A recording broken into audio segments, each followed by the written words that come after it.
늘 살고 지고 영원한 주님 내 승리의 주 하늘의 기쁨을 주옵소서. 어떠한 고난이 닥쳐와도 만유의 주여 소망 되소서.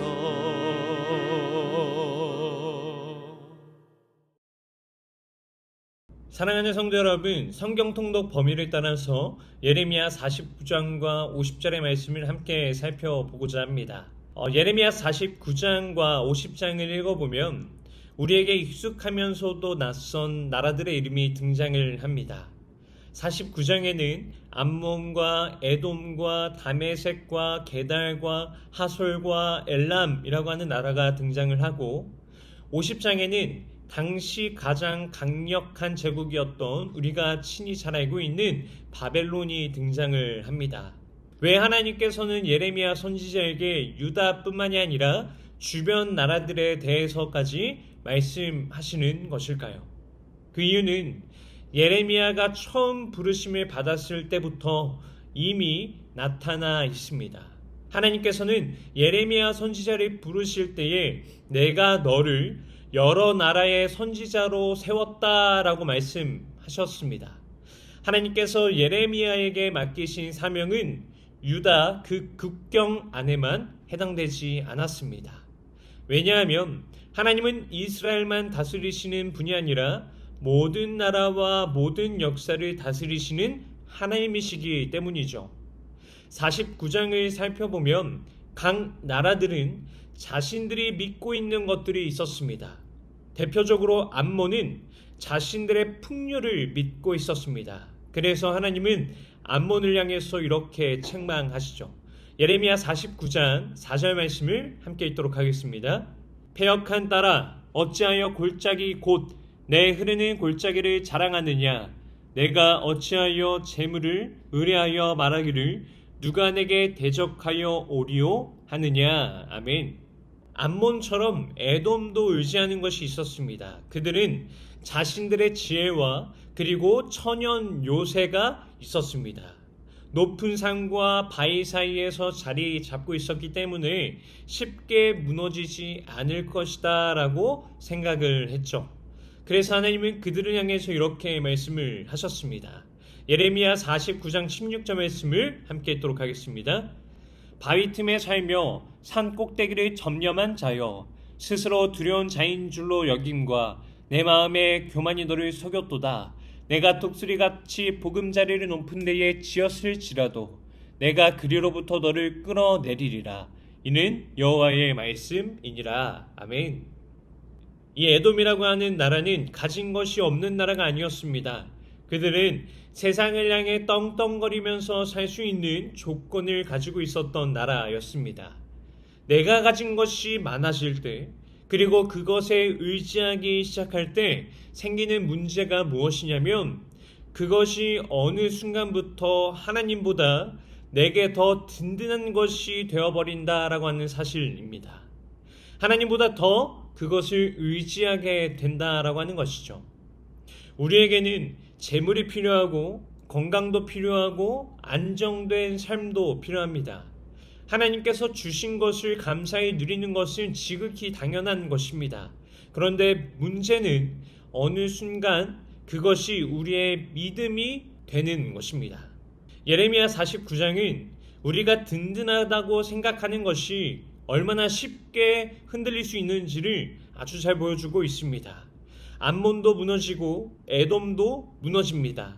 다메섹, 게달과 하솔과 엘람도 하나님의 말씀 앞에 서게 되죠. 예레미야 49장이 우리에게 보여주는 것은 아주 분명합니다. 세상에 그 어떤 것도 하나님의 통치를 벗어날 수 있는 것이 없다라고 하는 것이죠. 사람이 아무리 든든한 것을 붙잡고 있어도 그것이 하나님을 대신할 수는 없습니다. 결국 우리가 의지해야 할 분은 모든 것을 다스리시는 하나님 한 분입니다. 이러한 사실은 예레미야 50장에서 더욱 분명해집니다. 이제 하나님의 말씀이 당시 가장 강력했던 제국인 바벨론을 향하기 때문이죠. 바벨론은 앞에 등장한 나라들과 달리 하나님께서 유다를 심판하시기 위하여 직접 사용하신 나라였습니다. 하나님은 바벨론 왕 느부갓네살을 가리켜서 내 종이다라고 말씀하시기까지 하셨었습니다. 유다가 하나님을 떠나고 말씀을 거역하자 하나님은 바벨론을 사용하여서 유다를 징계하셨습니다. 그로 인해서 예루살렘이 무너지고 성전은 불타고 수많은 백성들이 포로로 끌려가게 되었죠. 그러나 바벨론이 하나님의 도구로 사용되었다라고 해서 바벨론이 하나님의 심판을 피하는 것은 아니었습니다. 하나님은 분명히 선언하시죠. 예레미야 50장 2절 말씀입니다. 너희는 나라들 가운데에 전파하라, 공포하라, 깃발을 세우라, 숨김이 없이 공포하여 이르라. 바벨론이 함락되고 벨이 수치를 당하며 무로닥이 부스러지며 그 신상들은 수치를 당하며 우상들은 부스러진다 하라. 이 말씀은 당시 사람들에게 충격적인 말씀이었을 것입니다. 세상을 호령하던 거대한 제국이 무너진다라고 하는 말씀이었기 때문이죠. 그러나 성경이 우리에게 보여주는 것은 그냥 단순히 한 제국의 몰락을 보여주는 것이 아닙니다. 하나님께서 사용하신 바벨론이라고 하는 그 거대한 제국조차도 하나님의 통치 아래에 있었다라고 하는 것이죠. 하나님께서 바벨론을 사용하셨지만 바벨론이 역사의 주인이었던 것은 한 번도 없었습니다. 느부갓네살이 역사를 움직인 것도 아니고 바벨론의 군사력이 세상의 마지막을 결정진 것도 아니었습니다. 그 모든 것 위에 하나님은 자신의 뜻을 이루고 계셨습니다. 시편 103편 19절은 이렇게 말씀을 합니다. 여호와께서 그의 보좌에 하늘을 세우시고 그의 왕권으로 만유를 다스리시도다. 아멘. 이것이 우리가 믿는 하나님의 주권입니다. 하나님께서 다스리신다라고 하는 것은 모든 일이 언제나 우리가 원하는 방향으로 흘러간다라고 하는 뜻이 아닙니다. 때로는 이해할 수 없는 일이 일어나고 하나님께서 정말 일하고 계신지 의문이 들 만큼 현실이 어두울 때도 있습니다. 유다 백성들에게 바벨론이 바로 그러한 현실이었습니다. 하나님의 성전이 무너졌고 하나님의 백성은 포로가 되었습니다. 하나님께서 약속하신 땅을 떠나야 했습니다. 그러나 하나님은 자기 백성을 잊으신 것이 아니었습니다. 바벨론이 강해지는 동안에도 하나님은 다스리고 계셨고 바벨론이 무너지는 순간까지도 하나님께서 정하고 계셨습니다. 그러므로 성도의 믿음은 모든 상황을 이해하는 데에 있지 않습니다. 성도의 믿음은 이해할 수 없는 상황에서도 누가 다스리고 계시는지를 믿는 데에 있습니다. 50장을 계속해서 읽어가면 하나님의 통치가 단순히 바벨론을 무너뜨리는 것으로 끝나지 않는다라고 하는 것을 발견하게 됩니다. 예레미야 50장 4절과 5절에서 하나님은 이스라엘의 자손과 유다 자손이 함께 돌아올 것을 말씀하십니다. 예레미야 50장 4절 말씀입니다. 여호와의 말씀이니라. 그날 그때에 이스라엘 자손이 돌아오며 유다 자손도 함께 돌아오되 그들이 울면서 그 길을 가며 그의 하나님 여호와께 구할 것이며. 여기서 중요한 것은 그들이 단순히 고향으로 돌아온다라는 것에 있지 않습니다. 그들은 하나님께로 돌아옵니다. 하나님께서 유다를 징계하신 목적은 자기 백성을 없애버리기 위함이 아니었습니다. 그들이 다시 하나님을 찾고 하나님께 돌아오게 하기 위함이었습니다. 예레미야 50장 5절 말씀입니다. 그들이 그 얼굴을 시온으로 향하여 그 길을 물으며 말하기를 너희는 오라 잊을 수 없는 영원한 언약으로 여호와와 연합하라 하리라. 아멘. 이 말씀은 예레미야 앞부분에서 하나님이 약속하셨던 회복의 말씀과 연결됩니다. 하나님은 예레미야 31장 31절에서 이렇게 말씀하셨습니다. 여호와의 말씀이니라 보라 날이 이르리니 내가 이스라엘의 집과 유다 집의 새 언약을 맺으리라. 그리고 33절에서는 이렇게 말씀하시죠. 나는 그들의 하나님이 되고 그들은 내 백성이 될 것이라. 여호와의 말씀이니라. 하나님께서 원하시는 회복은 단순히 형편이 좋아지는 것이 아닙니다. 포로에서 풀려나고 다시 집으로 돌아가고 다시 평안하게 사는 것보다 더 중요한 회복이 있습니다. 그것은 바로 하나님과의 관계가 회복되는 것이죠. 예레미야 49장과 50장에는 수많은 나라들이 등장을 합니다. 그리고 대표적으로는 바벨론까지 등장을 하죠. 말씀을 따라가다 보면 등장하는 나라들보다 더 선명하게 보이는 것이 있습니다. 그것은 바로 모든 역사를 다스리시며 자기 백성을 끝까지 붙드시고 계시는 하나님 한 분이죠. 사랑하는 성도 여러분, 세상의 것들은 늘 변합니다. 우리가 든든하다고 생각했던 것들도 변합니다. 건강도 변하고 재물도 변하고 우리의 환경 또한 변합니다. 그러나 하나님은 어떠한 분이십니까? 불변하시는 분이십니다. 또한 하나님의 백성을 향한 언약도 변하지가 않습니다. 우리는 흔들리는 환경을 붙잡고 살아가는 사람들이 아닙니다.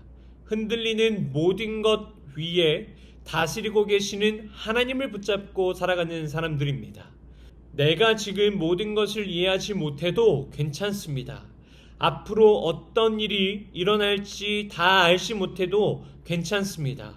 우리가 분명히 알아야 할 것은 단 한 가지, 하나님께서 늘 다스리고 계신다라고 하는 사실입니다.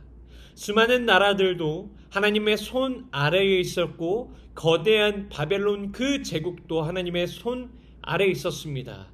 그리고 오늘 우리의 삶과 우리가 살아가는 이 시대 또한 하나님의 손 아래에 있습니다.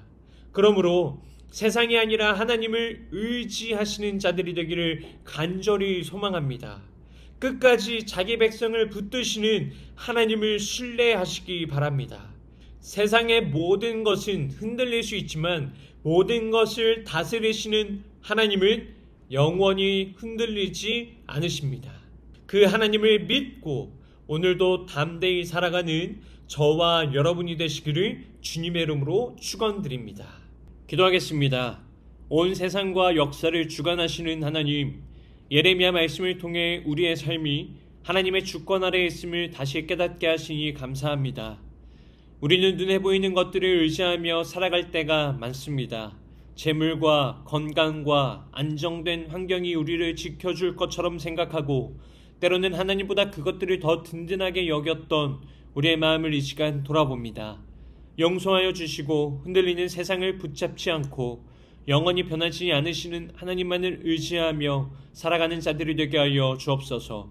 우리의 형편이 이해되지 않을 때에도 하나님께서 여전히 다스리고 계심을 믿게 하시고 눈앞의 현실보다 하나님의 선하신 뜻과 신실하신 언약을 더 신뢰하게 하여 주옵소서.